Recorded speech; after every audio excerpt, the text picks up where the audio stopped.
I'm Ken Meyer. I'm here to share with you the answers to some of the more frequently asked questions I get regarding personality type. I've been studying personality for about 26 years. I'm a career planner, a career counselor, and I use it in my practice. And you can find out more about that by going to my website at kenmeyeronline.com. But here's one of the most frequently asked questions I get. Doesn't culture affect the formation of your personality type? I think what people are really asking, they're asking that, but they're also asking, aren't we really born with a blank slate, and then whatever culture we're in imprints that slate?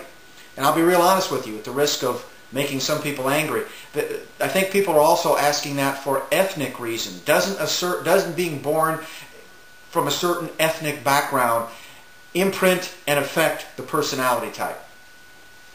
The answer to that question is no and yes. No to the part of the question that says, or is asked, doesn't culture create the personality type? The answer is unequivocally no.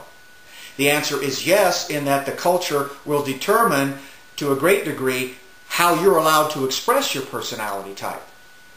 Remember, personality type is an instinctive preference for certain behaviors that you are imprinted with while you were still being formed in the womb of your mother. So culture can't have anything to do with that. Ethnicity can't have anything to do with that. It's a wonderful thing that brings humanity together, because if you're a human being, you have an instinctively preferred set of behaviors. Now, depending upon the culture you're born in, some of these natural tendencies of behaviors are moderated.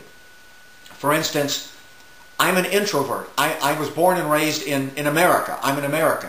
Well, America is by and large an extroverted, naturally outgoing culture. Part of the reason for that is the business of America is business. It still is. And that's kind of an accountability, go-get-em kind of atmosphere, things of this nature.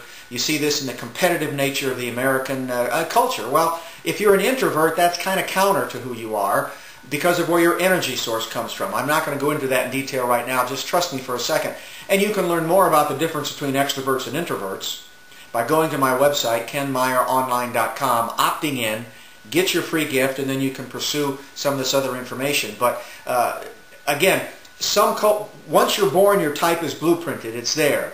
For instance, if someone is naturally outgoing and an extrovert because they're getting their energy from extroverted sources, and you'll learn about that, the culture may not allow them to do that so much because of the mores and all the things that have come together to make that culture be not so accepting of more of an aggressive, outgoing nature. Some other cultures will allow that, but we see no cultural difference. In other words, there are introverts and extroverts, since I've used this as an example, in every culture in the world where the Myers-Briggs is used. And the Myers-Briggs is used in most cultures. So that's kind of an interesting thing. You know, it brings us together. It's a commonality that we all have. And it's a wonderful thing. Which leads me to my final statement. My friend, your personality is the core of who you are. No matter what happens to you in your life, your personality type, once you understand what it is always there. It's your asset of assets. And that's a good thing. See you next time.